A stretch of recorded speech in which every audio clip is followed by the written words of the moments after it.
वसईच्या माणिकपूर पोलीस स्टेशनच्या local crime ब्रँचने 3 सराईत आरोपी अटक केलेले आहेत। वसईच्या आनंदनगर परिसरात 7 मार्चला एक चोरी झाली होती आणि त्यातून जवळपास 7 लाखांचे दागिने आणि रोख रक्कम जी आहे चोरीला गेली होती। त्यानंतर पोलिसांनी तब्बल 150 सीसीटीव्ही कॅमेरे चेक केले आणि या 3 आरोपींना अटक केलेला आहे। तपासामध्ये एक मोठा खुलासा झालेला आहे की हे आपल्या मौज मजेसाठी चोरी करायचे आणि ही आनंदनगरची चोरी केल्यानंतर त्यांनी एक नाही दोन नाही तब्बल 27 केक कापून सेलिब्रेशन केलं आहे आणि पोलिसांना गुप्त माहितीबद्दल याची माहिती मिळाल्यानंतर पोलिसांनी त्याचा पाठलाग केला आणि या 3 गुन्हेगारांना जे आहे अटक केलेली आहे।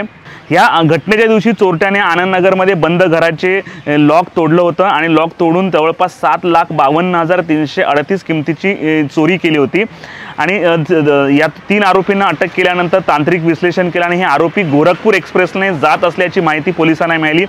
तेव्हा पोलिसांनी नाशिक रोड मध्य रेल्वे पोलिसांच्या मदतीने 72 तासाच्या आत आरोपी अटक केलेले आहे आणि राकेश कुमार उर्फ चक्की राजाराम यादव, मोहम्मद सईद उर्फ शानू गरीबुल्ला खान आणि तिसरा आरोपी लाल केशर उर्फ बच्चा ददन राय यांना अटक केलेली आहे आणि यांच्याकडून 4,67,568 रुपये किमतीचे सोनं, 2,69,800 रुपयाची कॅश आणि 2 मोबाईल असा 7,52,000चा माल जे आहे पोलिसांनी हस्तगत केलेला आहे। आणि हे जेव्हा पोलीस त्यांना पकडण्यासाठी ट्रेनमध्ये गेले त्यावेळी त्यांनी जे पोलिसांपासून वाचण्यासाठी ट्रेनच्या टॉयलेटमधून दागिने खाली टाकण्याचा देखील प्रयत्न केला होता असं देखील पोलिसांनी सांगितलेलं आहे। विशेष म्हणजे ही चोरी केल्यानंतर त्यांनी 1 लाखांचे MD ड्रग्ज जे आहे विकत घेतलं नशा करण्यासाठी। म्हणजे ही किती सराईत चोर आहेत आणि चोरी केलेल्या पैशावर कशा प्रकारे मौज मजा करतात हे आपल्याला सिद्ध होते। या संपूर्ण प्रकरणावर पोलिसांनी नेमकी काय माहिती दिली आपण ऐकूयात। 7 मार्च रोजी दुपारी 4 ते पावणे 5च्या दरम्यान कल्पना नंदकुमार मोरे वय वर्ष 65 या आणि त्यांचे पती आनंदनगरमधील त्यांच्या घरी राहतात। संध्याकाळी 4च्या दरम्यान काही खरेदी करता सदर महिला बाहेर पडली होती आणि घराला कुलूप लावलं।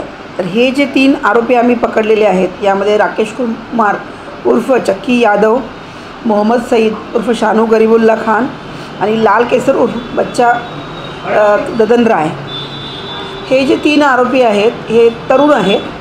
तर हे अट्टल गुन्हेगार आहेत, त्यांच्यावर विविध गुन्हे देखील दाखल आहेत। तर त्यांनी रेकी करत फिरतात। तर जेव्हा ती महिला खाली गेली तर त्याच वेळी ते जिन्यावरनं वर चढले आणि ते कुलूप हालत होतं। याच्यावरून तर लक्षात आलं की आत्ताच लावलेला आहे, त्याचा इतका अभ्यास आहे त्या आरोपींचा। तर जाड कटावणीनं कुलूप तोडलं गेलं आणि अवघ्या 25-30 मिनटामध्ये जाऊन तिजोरीतील काही रोकड आणि 10 तोळे सोनं त्यांनी चोरलं होतं, ज्याची किंमत एकूण 7.5 लाख होते पैसे आणि सोन्याची।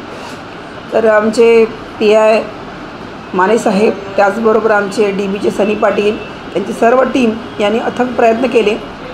CCTVच्या माध्यमातून गोपनीय गुप्त हे त्यांचे बातमीदार, त्याचबरोबर तांत्रिक माहितीच्या आधारे आम्ही या आरोपींना 48 तासाच्या आत निष्पन्न करू शकलो आणि नाशिक रोड रेल्वे पोलिसांच्या मदतीनं 72 तासाच्या आत पकडू शकलो। पण मृत्यूत त्यांनी थोडं सोनं वगैरे घाबरून टॉयलेट जे असतं रेल्वेचं त्यामधून टॉयलेटमध्ये लपून बसले होते, आतून कडी लावून, पोलिसांना दाद देत नव्हते। तर प्रवासामध्ये त्यांनी थोडं सोनं टाकलं। काही पैसे त्यांनी ऑनलाईन वर्ग केले होते आपल्या घरी, ते देखील आम्ही जप्त केलेले आहेत। तर अशा प्रकारे या अट्टल गुन्हेगारांना अवघ्या 72 तासामध्ये पकडण्यामध्ये माणिकपूर पोलिसांना यश आलेलं आहे।